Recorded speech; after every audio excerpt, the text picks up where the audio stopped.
안녕하세요, 4월의 아빠입니다. 오늘 리뷰해볼 작품은 삼국지입니다. 이번 영상은 2019년에 출간이 된 설민석의 삼국지를 기준으로 소개하겠습니다. 출판사는 3개사, 총 2권으로 구성되어 있습니다. 삼국지 하면 여러분은 제일 먼저 어떤 생각이 들까요? 유비관우 장비, 도원결의 이후로 넘어가기 힘든 책, 또 끝까지 읽지 못한 책. 아마도 이런 답변 정도가 많을 것 같아요.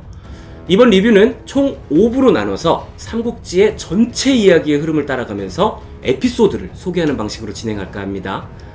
아직 삼국지를 읽지 않은 분께는 좋은 가이드가 되고, 이미 삼국지를 읽어보신 분이라면 기억을 되살려 볼 수 있도록 영상을 준비했으니까요. 지금부터 저와 함께 삼국지에 대해서 알아보시죠.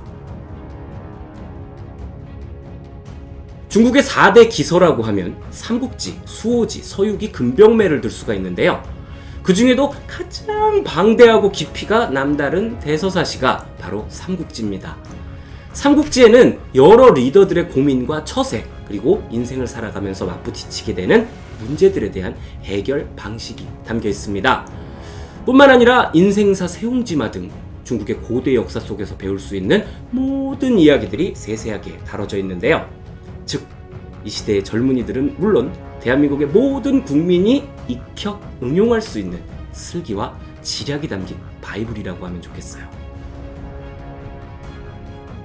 자, 본격적으로 삼국지 스토리를 알아보겠습니다. 1부에서는 조조의 등장과 동탁의 횡포에 관해서 이야기 나눠볼게요. 중국 후한 말기, 황제는 약하고 권력을 잡은 십상시의 횡포는 심각했습니다. 황건적의 난이 일어나니 이를 토벌하기 위해 여러 영웅 호걸들이 각지에서 일어났어요. 이때가 그 유명한 유비관우 장비가 도원결의를 맺고 함께하게 된 시기죠. 그리고 또 한 명, 삼국지의 수많은 등장인물 중 최상위에 올라가 있는 인물, 조조가 두각을 나타내기 시작한 시기입니다. 황건적의 난이 한풀 꺾이고 나자 황실에서는 그간 공을 세운 사람들을 등용하기에 이르렀습니다. 그리고는 황건적의 난의 원흉이었던 십상시를 제거하고자 하죠. 바로 이때 황건적을 토벌한 공으로 궁에 입성해서 십상시 제거에 아주 적극적으로 나섰던 장수, 그들이 바로 조조와 원소입니다. 이 두 사람은 어릴 적부터 친구 사이였던 신흥 세력이었는데요. 당시 대장군이었던 하진 곁에 둘만한 빠오가 있었고, 이들 또한 대장군 하진 곁에서 세상을 바꿔보고자 노력했죠. 공무원 특채. 정사에서는요, 원소를 묘사할 때 자모위용이라는 표현을 씁니다. 외모가 빼어나고 위엄이 서려있다 라는 뜻인데요. 그만큼 눈빛, 음성, 행동 하나하나가 품격이 묻어나는 사람이었죠. 부럽. 그리고 또 한 명, 조조가 있죠. 조조는 어려서부터 명석한 사람이었습니다. 병법을 가장 좋아했다고 하는데요. 그렇게 열심히 공부한 병법으로 황건적 토벌에 큰 공을 세웠습니다.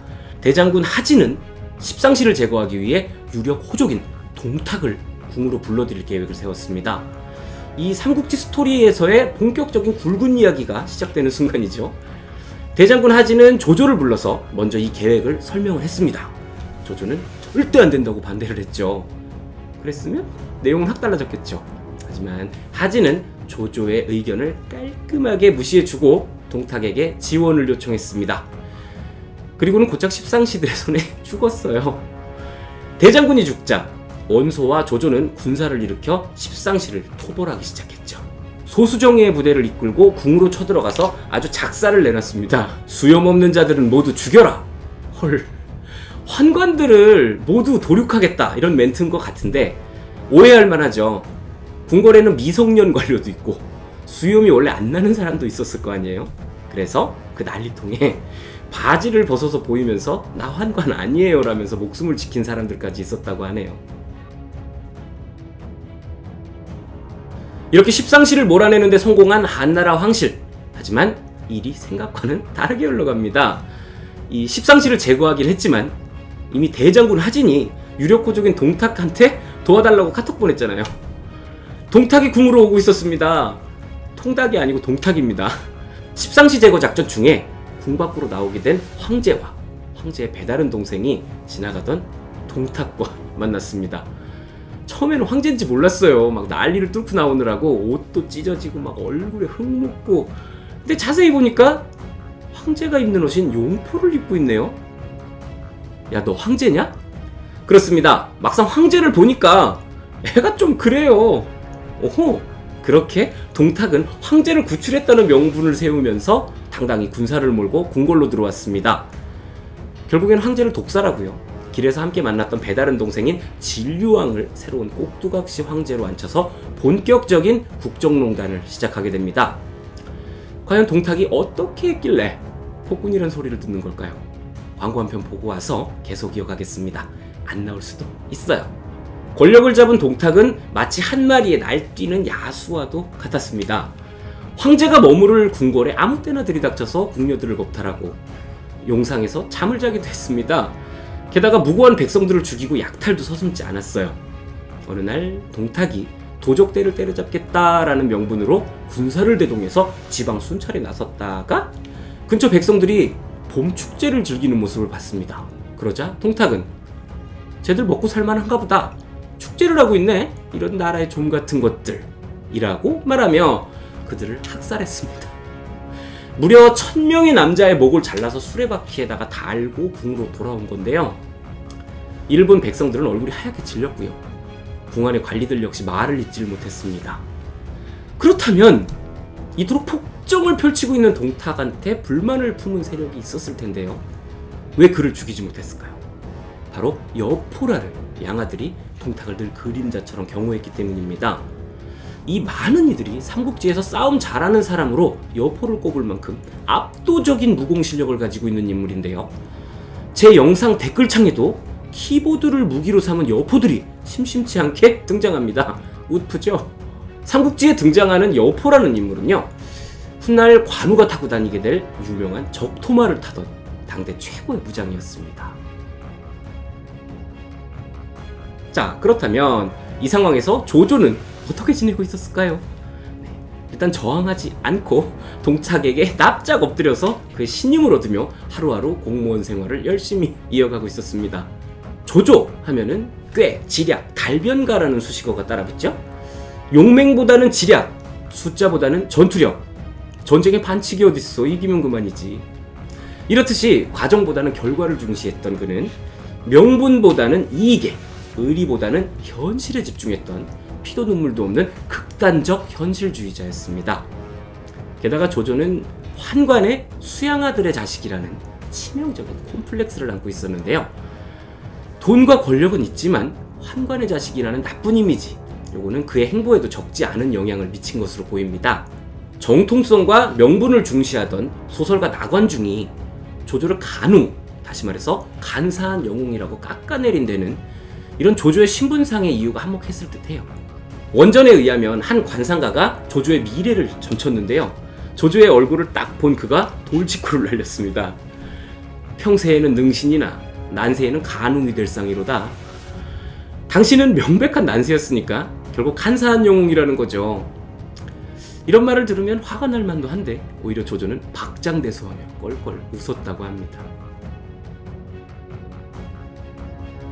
동탁의 폭정에 납작 엎드려서 열심히 일을 하고 있던 조조에게 드디어 권력을 얻을 기회가 찾아왔습니다. 바로 국가의 대사를 맡아보는 높은 관직인 사도라는 고위 관직에 있는 왕윤입니다. 지금으로 말하면 총리급이에요. 그런 그가 폭군 동탁을 제거할 동지들을 모으기 시작한 거죠. 그때 조조가 나섰습니다. 그리고는 자기 손으로 직접 동탁을 죽이겠다고 말을 했는데요. 정말 동탁을 제거할 수 있겠는가? 동탁은 저를 의심하지 않습니다. 덕분에 저는 스스럼 없이 내원에 들어갈 수 있지요. 왕윤은 그 말에 일리가 있다고 생각했습니다. 듣자하니 어르신 댁에 대대손손 내려오는 명검이 있다고 하던데요. 그 검을 주시면 3일 안에 동탁을 해치우겠습니다. 그렇게 조조는 왕윤의 가보인 칠성보도를 들고 동탁을 죽이러 갔습니다. 동탁을 만난 조조. 하지만 그의 곁에는 여포가 버티고 있었어요. 조조는 꾀를 부려서 여포를 방에서 나가게 했고요. 드디어 동탁을 죽일 수 있게 되었습니다. 왕윤의 가보인 칠성보도를 꺼내서 동탁을 죽이러 다가가는 조조. 하지만 동탁이란 인물이 그렇게 만만한 인물은 아니었어요. 너 뭐하냐? 이상한 느낌을 받은 동탁이 조조를 노려봅니다. 네, 들켰어요. 큰일 났네요. 게다가 문 밖에선 여포가 돌아오는 소리가 들리고 있어요. 죽어야죠 뭐. 그때 우디르급 태세전환을 선보인 조조. 상국에 이 칼을 바치러 왔습니다. 왕윤 대신에 가보인 칠성보도라 하옵니다. 대단한데요? 그렇게 위기를 모면하고 급히 자리를 벗어났습니다. 조조를 보낸 동탁과 여포는 현타가 왔어요. 그리고는 깨닫죠. 이거 암살 시도였네. 동탁은 그 즉시 조조를 잡아오라는 명을 내립니다. 조조를 사로잡는 자에게는 천금의 상을 주고 막대한 시급을 내리며 제후로까지 봉할 것이다. 또한 숨겨주는 자가 있다면 조조와 같은 대역죄로 다스릴 것이야. 조조는 과연 이 상황을 어떻게 헤쳐나갈까요? 이번 영상에서는 삼국지에 대한 간단한 소개와 앞으로 펼쳐질 거대한 이야기의 서막, 무너지는 한나라와 조조에 대한 이야기를 나눠봤습니다. 무력한 황제의 모습을 통해서 지도자의 나약함이 국가에 어떤 영향을 미치는지 생각해 볼 수 있었고, 동탁의 모습을 통해서 사익을 추구하며 폭정을 하는 지도자의 모습도 볼 수 있었습니다. 또한 조조의 모습을 통해서 상황에 따라 필요에 따라 변화하는 극현실주의자로서의 모습을 보며 리더의 성향이 얼마나 중요한 것인지 생각해 볼 수 있었죠. 그리고 난세의 영웅들과 지금 우리의 삶의 모습을 비교해 볼 수 있는 시간이었습니다.